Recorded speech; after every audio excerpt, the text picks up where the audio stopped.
humidity looks low, but remember, then say 73 with 31% humidity. And it is muggy out there. Whilst the year 2013 was coming to an end, Telltale would release a game that would be responsible for creating one of the most immersive video game worlds that I've ever been lucky enough to get pulled into.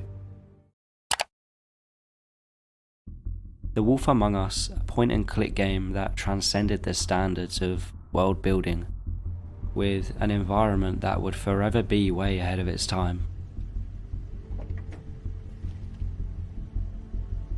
On the surface, it was a choice-based game, in a fantasy world full of recognisable characters, picked out of novels and fairy tales. However, its mature and thought-provoking narrative would immediately drag the game into a league of its own. Taking place in the dark and grimy city of Fabletown, themes like corruption, injustice and morality would soon become apparent to the player, who, on the launch of the game for the first time, would be unbeknownst to the noir-esque world that they had just stepped into.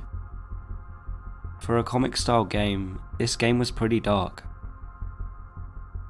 And apart from the fact that the main character could turn into a wolf, I'd say Bigby was a relatable representation of male loneliness.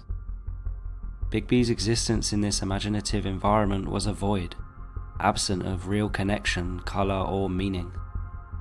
Although he has an array of associates, they are all so caught up in a murder case that has impacted the town. Whether he likes it or not, he is the sheriff in a city full of secrets, which stands as the main reason why he is so deprived of genuine connection.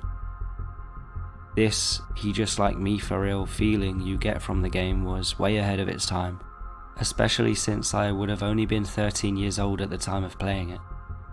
It would only be now that I would truly understand the life Bigby is living. Now, without getting too caught up in the ahead of its time core aspects of the game, I want to talk about the city itself. It was a masterpiece. The only time I felt this way about a video game atmosphere would be when I first stepped into the world of Night City, but that is a video for another day. Fabletown, created using a dark colour palette, primarily shades of deep blues, purples and blacks, has a sombre and sinister tone. The contrast between the neon lit signs and the shadowy alleys created a sense of duality, highlighting the city's glamorous facade alongside its underlying decay and corruption. Once again, much like a certain city we know. However, with all these colours came a perfect representation of how run down and dingy this city was, displaying the harsh lives of these displaced Fable characters. It was bustling with life, yet so incredibly empty. The bars and pubs were filled with a sense of depression and tiredness, shown by the worn-down nature of the walls, lighting and furniture.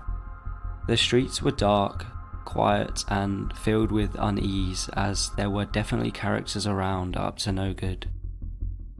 Although none of these no-gooders were gonna lay a finger on Bigby, it certainly made other, more vulnerable characters keep off them at night. To further the connection between the player and its protagonist, the game heavily revolved around player choices, in true Telltale fashion.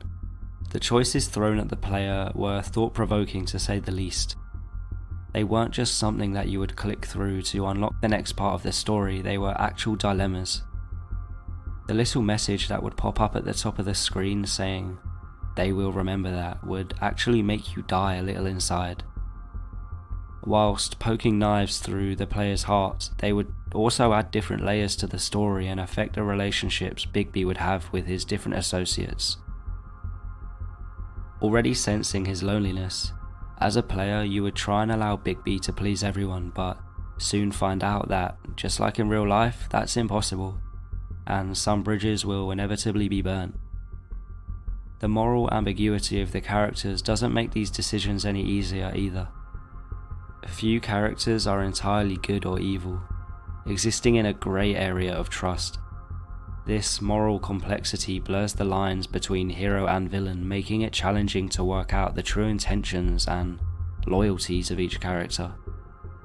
I remember making decisions only to sit there in my chair, still hung up on the fact of whether the decision I made was correct.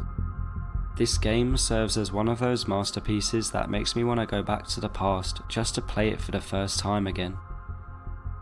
Apart from a few games like this are hard to find in this day and age. I know this video was slightly different than what I usually make on this channel, however, if you enjoyed, then let me know in the comments. Anyways, I'll see you in the next video. Ciao.